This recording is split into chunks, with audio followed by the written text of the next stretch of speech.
الحمد لله وكفى وسلام على عباده الذين اصطفى. أما بعد فأعوذ بالله من الشيطان الرجيم. بسم الله الرحمن الرحيم. لقد كان لكم في رسول الله أسوة حسنة.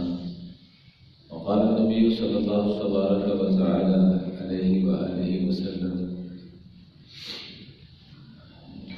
من أحيا سنتي فقد أحبني ومن أحبني كان معي في الجنة، أو كما قال صلى الله تبارك وتعالى عليه وآله وسلم. وقال النبي صلى الله تبارك وتعالى عليه وسلم: المعرفة رأس مالي،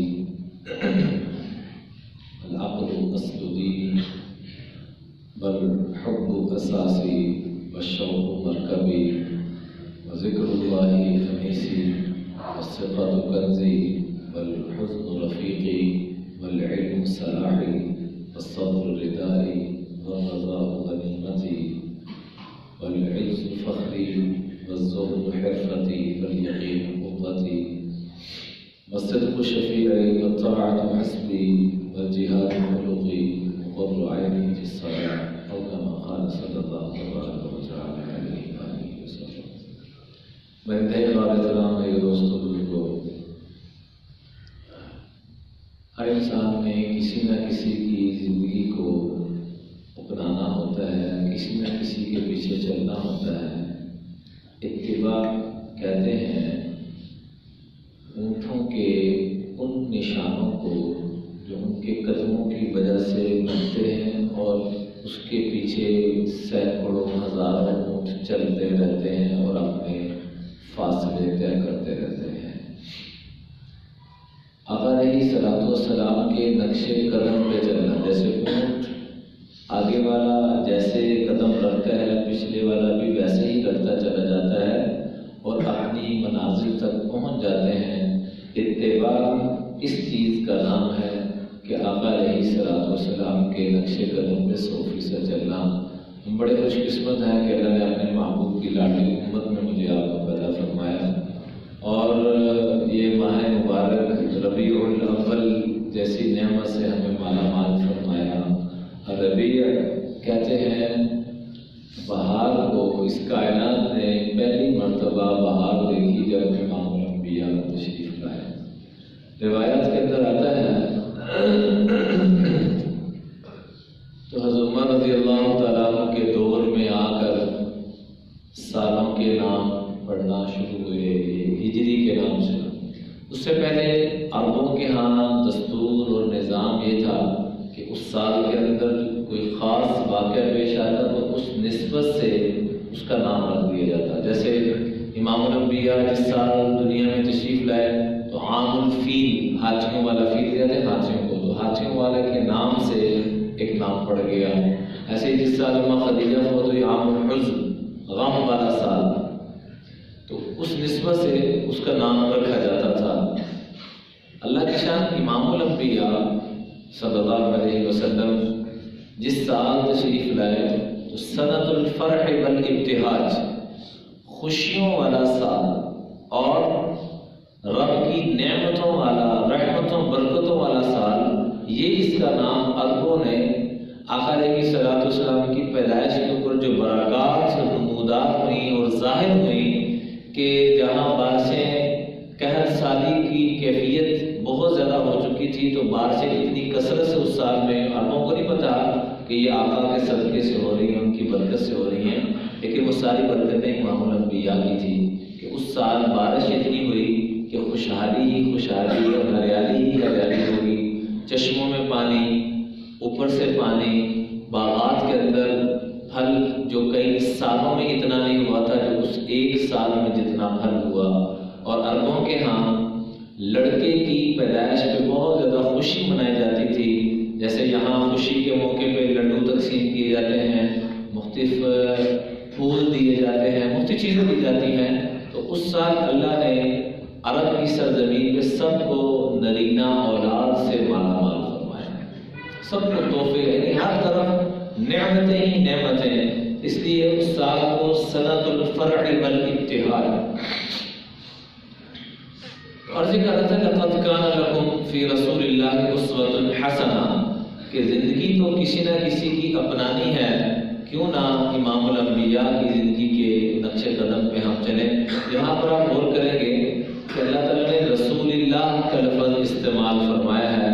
اسوہ حسنہ آگے وہی اسوہ حسنہ کہتے ہیں مکمل ضابطۂ حیات کو، خوبصورت زندگی کو، لیکن حضرت ابراہیم علیہ السلام کی اسوہ حسنہ کو بھی اللہ نے قرآن میں بیان فرمایا ہے، لیکن وہاں حضرت ابراہیم کا نام لے کر قد کانت لکم اسوۃ حسنۃ فی ابراہیم۔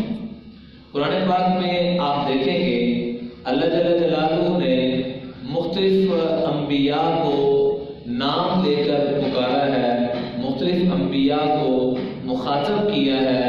حضرت آدم علیہ السلام سے ہم شروع کریں تو آپ کو ملے گا یا آدم اسکن انت وزوجک الجنۃ وکلا منہا رغدا حیث شئتما، یا نوح انہ لیس من اہلک، یا ابراہیم اعرض عن ھذا، یا لوط انا رسل ربک، یا شعیب ما نفقہ کثیرا مما تقول، یا ہود ما جئتنا ببینۃ من ربکم، یا صالح قد كنت فینا مرجوا قبل هذا، یا داؤد انا جعلناک خلیفۃ فی الارض، یا زکریا انا نبشرک بغلام، یا یحییٰ خذ الکتاب بقوہ، یا عیسیٰ انی متوفیک۔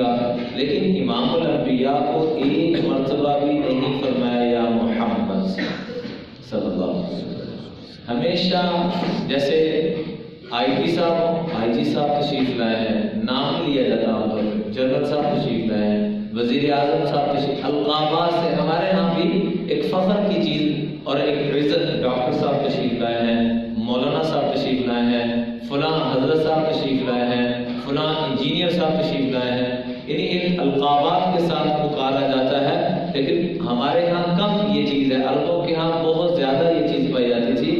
اللہ نے اپنے محبوب کو ہمیشہ یا ایھا النبی انا ارسلناک شاہدا ومبشرا ونذیرا وداعیا الی اللہ باذنہ وسراجا منیرا، کہیں فرمایا یا ایھا النبی حسبک اللہ ومن اتبعک من المؤمنین، کہیں فرمایا یا ایھا النبی جاہد الکفار والمنافقین واغلظ علیہم، اور 4 مرتبہ کہیں یاسین فرمایا، کہیں طٰہٰ فرمایا، کہیں مرتضیٰ، کہیں مزمل، کہیں مدثر، مختلف القابات لے کر آئے۔ 4 مرتبہ قرآن پاک میں لفظ محمد صلی اللہ علیہ وسلم اللہ تعالیٰ لے کر آئے ہیں، لیکن وہاں پر پکارنا مقصود نہیں ہے، بلکہ اپنے محبوب کا تعارف۔ ایک ہے پکارنا کسی کو، ایک ہے تعارف کروانا، دونوں میں بڑا فرق ہے۔ تو 4 مرتبہ لفظ محمد صلی اللہ علیہ وسلم قرآن پاک میں آیا ہے۔ سب سے پہلے سورہ آل عمران، لیکن آپ غور کریں گے کہ جہاں پر بھی آیا ہے وہاں رسالت اور حق اللہ کی طرف سے جو دلیل ہے اس کو ساتھ بیان کیا گیا ہے۔ وما محمد الا رسول، پہلی مرتبہ سورہ آل عمران میں۔ اس کے بعد ما کان محمد ابا احد من رجالکم ولکن رسول اللہ وخاتم النبیین۔ سورہ محمد میں فرمایا وآمنوا بما نزل علی محمد وهو الحق من ربهم، اور آخر میں سورہ فتح کے آخر میں فرمایا محمد رسول اللہ والذین معه اشداء علی الکفار۔ ایک مرتبہ احمد، آپ علیہ السلام کا جہاں نام محمد ہے وہاں احمد بھی ہے۔ احمد کہتے ہیں جو رب کی سب سے زیادہ حمد بیان کرنے والا، محمد کہتے ہیں صلی اللہ علیہ وسلم جس کی اللہ کے بعد سب سے زیادہ حمد بیان کی جائے، اس میں مفعول کا صیغہ ہے۔ تو احمد کا نام بھی آیا وہ ایک مرتبہ، مبشرا برسول یاتی من بعد اسمہ احمد، یہاں بھی اللہ رسول کا نام پہلے لے کر آئے، احمد کا نام بعد میں لے کر آئے۔ تو اللہ جل جلالہ نے اپنے محبوب کے نام کو نہیں پکارا، القابات کو پکارا۔ یہ ہمارے آقا علیہ السلام کی شان کو اللہ بیان فرما رہے ہیں۔ اس کے بعد آگے لفظ آپ نے ہزاروں مرتبہ سنا بھی ہوگا، کہا بھی ہوگا، اسوہ حسنہ۔ اللہ نے اسوہ کاملہ نہیں کہا، حالانکہ آپ علیہ السلام کی زندگی سے بڑھ کے کس کی کامل زندگی ہو سکتی ہے؟ یہ نہیں فرمایا اسوۃ کاملہ، کیا فرمایا اسوۃ حسن. حسن حسن سے نکلا ہے. حسن وہ چیز ہے کہ چھوٹے بچے سے لے کر بڑے تک ہر ایک حسن کسی بھی چیز میں ہو وہ کھینچتا ہے اپنی طرف، کھینچتا ہے. آپ چھوٹے بچے کو محبت کے ساتھ دیکھیں گے، پیار کے ساتھ دیکھیں گے، وہ مسکرانا شروع کر دے گا. اور اسی کو آپ منہ بنا کے دیکھیں گے تو وہ رونا شروع کر دے گا. چھوٹا بچہ ہے، یہ دودھ پیتا بچہ بھی. محبت سے دیکھیں گے تو وہ مسکرانا شروع کر دے گا، ہلکا سا ایسے اشارہ کریں گے تو وہ ہنسنا شروع کر دے گا. اور یہی آپ غصے سے دیکھیں گے تو بچہ رونا شروع کر دے گا. حسن اس کو کہتے ہیں جس کی دلیل نہ ہو، جو دلیل نہ مانگے. 14ویں کے چاند کو دیکھ کر تو دلیل مانگے تو اس کا دماغ بھی خراب ہوگا. یہ دلیل مانگے کہ 14ویں کا چاند خوبصورت ہے، اس کی کیا دلیل ہے، اس کی عقل کام نہیں کر رہے. حسن کے اندر اللہ نے کشش رکھی ہے. وہ حسن تقریر میں ہو، تحریر میں ہو، شعر میں ہو، گھر میں ہو، گاڑی میں ہو، کسی کی پرسنالٹی میں ہو، کائنات کی کسی بھی شے کے اندر اس کے اندر اللہ نے کشش رکھی ہے. تو اللہ نے اپنے محبوب کی زندگی کے بارے میں کیا فرمایا کہ خوبصورت زندگی دیکھنا چاہتے ہو اور اپنی زندگی کو خوبصورت بنانا چاہتے ہو تو وہ ایک ہی زندگی ہے. اور وہ کس کی زندگی ہے؟ محمد رسول اللہ صلی اللہ علیہ وسلم. وہ ایک ہی زندگی ہے. وہ قول شاعر کے 100 بار چمن مہکا، 100 بار بہار آئی، دنیا کی وہی رونق، دل کی وہی تنہائی. باہر تو بڑی رونقیں نظر آ رہی ہیں، گاڑیاں بھی خوبصورت ہیں، گھر بھی خوبصورت ہیں، چیزیں بھی بڑی خوبصورت ہیں، میک اپ کے بھی سارے سامان ہیں، اور سارے یہ کمکمے اور بجلیاں اور خوبصورتی فانوس سارا کچھ ہمیں نظر آتا ہے. لیکن اندر کی تو وہی تنہائی، دنیا کی وہی رونق، اندر کی وہی تنہائی، دل کی وہی تنہائی. اندر خوبصورت نہیں. کیوں کہ اللہ نے خوبصورت زندگی ایک ہی شخصیت کی بنائی ہے اور وہ ہے محمد رسول اللہ صلی اللہ علیہ وسلم. اس لیے اللہ نے اپنے محبوب کے جو شاعر ہیں ان کا نام بھی حسان رکھا، حسن سے. اور وہ شعر کیا کہتے ہیں؟ احسن منک لم تر قط عینی واجمل منک لم تلد النساء خلقت مبرئا من كل عیب کأنک قد خلقت کما تشاء. حسان حسن والے شاعر کہتے ہیں رب کعبہ کی قسم آپ جیسے حسن والا میں نے کبھی نہیں دیکھا. آپ جیسا جمیل و خوبصورت میری آنکھوں نے کیا، کائنات کی کسی آنکھ نے بھی نہیں دیکھا. جب دنیا میں تشریف لائے تو جیسے بچے نہیں آپ کے دیکھ، بڑا پیارا بچہ ہے، پھر محلے کی خواتین آ کے دیکھ رہی ہیں، لوگ آ کے دیکھ رہے ہیں، رشتے دار آ کے دیکھ رہے ہیں. کرتے کرتے کرتے جناب خواجہ عبدالمطلب صاحب رضی اللہ تعالیٰ عنہ ان کو بتایا گیا کہ حضرت آپ کو جو اللہ نے پوتا دیا ہے ایسا ہم نے دیکھا. تو آ کے جب دیکھا نا تو کہنے لگے اے آمینہ، اے شفا، اے فلاں، اے فلاں، آپ لوگوں نے کیا دیکھنا ہے؟ چند بچے، میں نے عرب و عجم کے بچے دیکھے، رب کعبہ کی قسم ایسا حسین میں نے بھی نہیں دیکھا. تو جناب جبریل آئے، اللہ نے جبریل علیہ السلام کو بھیجا اور آ کے کیا کہتے ہیں اے جناب عبدالمطلب، اور جتنے لوگ وہاں موجود ان کو مخاطب کرتے ہوئے مفہوم یہ ہے کہ آپ لوگوں نے کیا دیکھنا ہے؟ میں آدم علیہ السلام سے لے کر اب تک جتنے پیغمبر آئے سب کے پاس گیا ہوں، رب کعبہ کی قسم ایسا حسین میں نے بھی نہیں دیکھا. اچھا اس میں نے ابہام پایا جاتا ہے کہ میں نے نہیں دیکھا. جیسے آپ مجھ سے کوئی چیز پوچھیں کہ بھائی فلاں چیز کہ میرے علم میں نہیں ہے، میں آپ سے کوئی چیز پوچھوں آپ کے لیے میرے علم میں نہیں ہے، اس کا کیا مطلب؟ ابہام. اس میں کیا پایا جا رہا ہے کہ ہے صحیح یہ چیز لیکن مجھے پتا نہیں. تو جبریل آ کے کیا کہہ رہے ہیں؟ ایسا حسین میں نے بھی نہیں دیکھا. کیا مطلب؟ کہ شاید کوئی ہو. تو پھر اللہ کی طرف سے ندا اور آواز آئی کہ اے جبریل تو نے بھی کہاں سے دیکھنا ہے، میں نے وہ سانچہ ہی توڑ دیا جس میں محمد مصطفیٰ ہو. یہ پہلا اور آخری ہی ہستی ہے، یہ پہلی اور آخری ہی صورت ہے جو اتنی خوبصورت اور اتنی اعلیٰ ہم نے بنائی ہے. نہ ان سے پہلے اتنا حسن کسی کو ملا نہ ان کے بعد. ظاہری حسن بھی، اندرونی حسن بھی. اور بھی دیکھیے رب نے جو بچے عطا فرمائے ان کا نام بھی کیا رکھا؟ حسن، حسین. اس میں بھی حسن بھی حسن سے نکلا ہے، حسین بھی حسن سے. یعنی پورا خاندان ہی حسن کا مجموعہ ہے جو ان کے نقش قدم پہ آ جائے گا وہ بھی حسن والا بن جائے گا. جو اپنے آپ کو خوبصورت بنانا چاہتا ہے وہ ان کے نقش قدم پہ آ جائے وہ بھی حسن والا بن جائے گا, وہ بھی حسین بن جائے گا.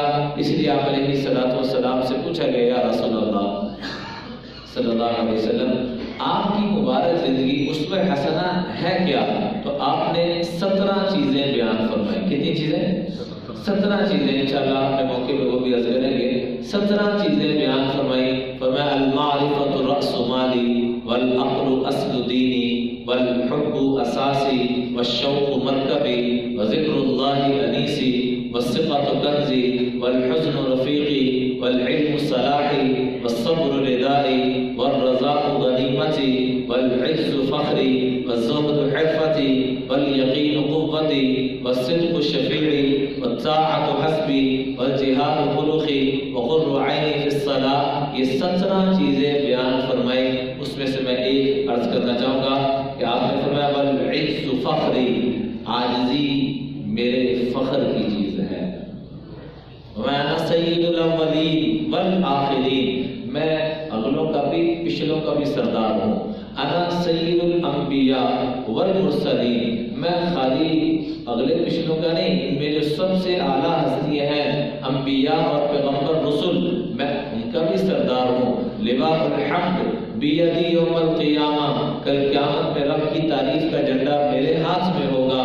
ولا فخر علی, کوئی فخر کی بات نہیں. یہ ساری باتیں بتا کر فرمایا میرے فخر کی بات سننا چاہتے ہو؟ کہا یا رسول اللہ.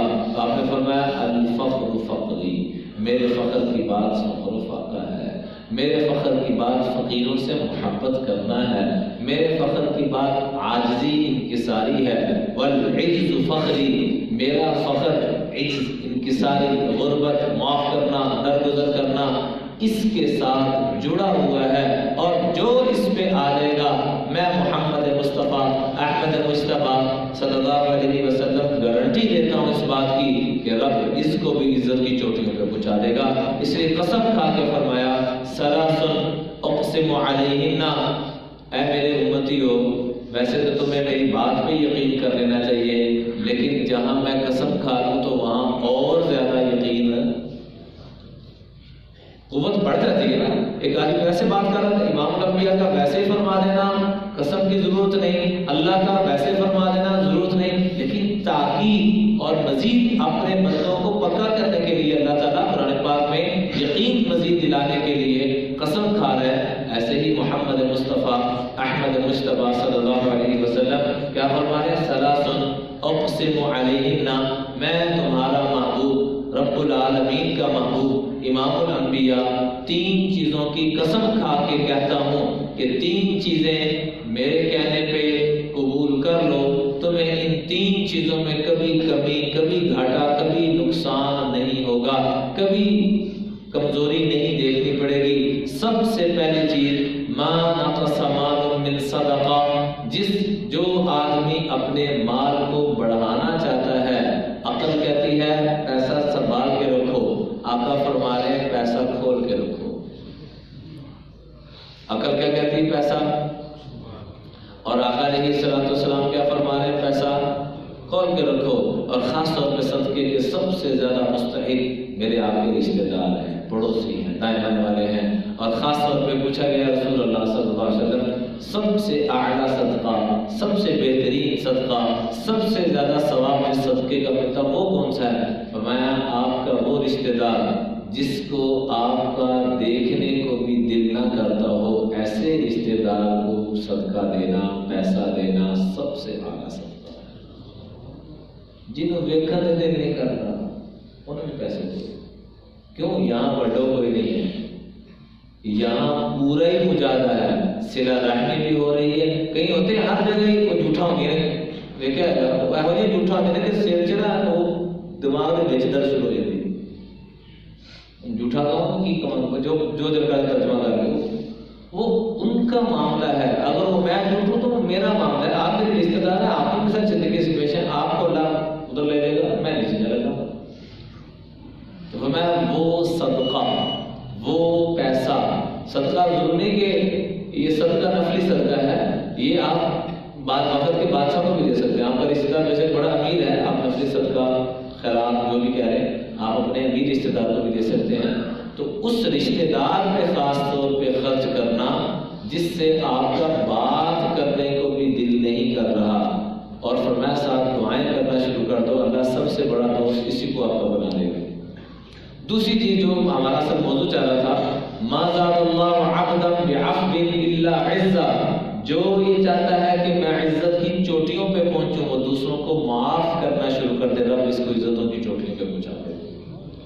اور تیسرے نمبر فرمایا ومن واضع للہ رفعہ اللہ، جو اللہ کے لیے تواضع، عاجزی، انکساری اختیار کرے گا اللہ تعالیٰ اس کو بلندیوں پہ ایسا پہنچائے گا کہ اس کو نیچے کوئی نہیں لا سکے گا. آج آدمی کوئی بھی کسی بھی پوسٹ پر ہوتا ہے یا کسی بھی جگہ پر ہوتا ہے، ہر وقت ہی ڈاما ڈول ہوتا ہے، پتہ نہیں کیا سلوک ہو جائے کیا ہو جائے. لیکن رب کعبہ کی قسم جو اللہ کے لیے، شرط یہ ہے لوگوں کے لیے نہیں، لوگ خوش ہو جائیں، بڑا متواضع آدمی ہے، بڑا مسکین آدمی ہے، بڑا نہیں، اللہ من واضع للہ، یہ للہیت، شرط یہ ہے کہ اللہ کے لیے عاجزی اختیار کرتا ہو، لوگوں کی واہ کے لیے نہیں، لوگوں کی بڑوں کے لیے نہیں. تو اللہ کے محبوب نے فرمایا میں محمد مصطفیٰ گارنٹی دیتا ہوں رب اس کو ان بلندیوں پہ پہنچائے گا کہ جہاں ساری حکومتیں مل کے نہیں پہنچا سکتی. اور معاف کرنا وہاں ہوتا ہے جہاں اللہ ظلم زیادتی کا ہے. تواضع وہاں ہوتی ہے کہ جہاں آپ کو پورا اختیار ہے، آپ بڑے ہیں، آپ اقتدار پہ ہیں، آپ عہدے پہ ہیں، آپ طاقت پہ ہیں، آپ اس کے باوجود محبت پیار سے پیش آ رہے ہیں. اور معاف کرنا ہوتا ہے کہ اللہ ظلم زیادتی کر رہا ہے پھر بھی اس کو معاف کر رہے ہیں. ایسے امام زرمابی جن کو آگے ایک آدمی نے گالی دینا شروع کی تو اپنا چہرہ بھی موڑ لیا، تو غصے سے کہتا ہے ایاک اعنی، جناب میں آپ کو گالی دے رہا ہوں، آپ کو ادھر کر رہے ہو. مسکرا کے فرمایا ایاک اعنی، جناب میں بھی آپ ہی کو تو معاف کر رہا ہوں، کس کو معاف کر رہا ہوں. تو جو زیادتی کر رہا ہو اس کو معاف کرنا، اس کو درگزر کرنا. جیسے کہ امام زین العابدین کا ایک واقعہ ملتا ہے، امام زین العابدین بن حسین رضی اللہ تعالیٰ عنہ کا، کہ ابن زیاد ظالم جب پہنچا ایک لڑائی کے اندر تو بالکل آخری سانسوں میں پیاس کی شدت ہے، تو جھوپڑی نظر آئی، اس نے کہا یہاں سے امید ہے شاید پانی مل جائے. پردہ اٹھایا تو آگے امام زین العابدین بن حسین رضی اللہ تعالیٰ تلاوت فرما رہے ہیں. اس کے چہرے کو دیکھا تو کہنے لگا پانی ملے گا. تلاوت بند کر کے اس کو 3 مرتبہ اس نے پانی مانگا، اتنا سخت پیاسا تھا. پانی پینے کے بعد بڑا حیران ہو کے کہنے لگا لگتا آپ نے مجھے پہچانا نہیں. تو ابھی تک اپنے آپ کو نا برداشت کیے ہوئے تھے، ابھی تک اپنے آپ کو کنٹرول کیے ہوئے تھے، ضبط کر رہے تھے اپنے آپ کو، اب ضبط نہ کر سکے اور بے ساختہ آنسو نکلے اور روتے فرمایا ارے ظالم، میں تجھے بھول سکتا ہوں جس نے ہمارے بابا حسین رضی اللہ تعالیٰ عنہ کو شہید کیا، ہمارے خاندان کے ان عمر کے بچوں کو شہید کیا کہ انسان اس عمر میں جانور کے بچے کو بھی ذبح نہیں کرتا، تو نے اس عمر کے بچوں کو ہمارے خاندان کو شہید کیا، ذبح کیا میری آنکھوں کے سامنے، تجھے بھول سکتا ہوں. تو حیران ہو کے کہنے لگے یہ سلوک کیا کر رہے ہیں میرے ساتھ، میں تو ویسے مر رہا تھا، پانی دے دے ویسے مر جانا تھا. فرمانے لگے ایک دفعہ تیرے پاس ہم چل کے آئے تھے، تو نے اپنے ظرف اور خاندان کے اعتبار سے ہمارے ساتھ سلوک کیا، آج تو ہمارے پاس چل کے آئے، جو ہمارے خاندان کی ریت ہے، جو ہمارا ظرف ہے، اس حساب سے ہم پیش آئے. اللہ سے دعا ہے کہ اللہ ہمیں خالی سننے کی حد تک نہیں، عملاً ان چیزوں کو اپنانے کی توفیق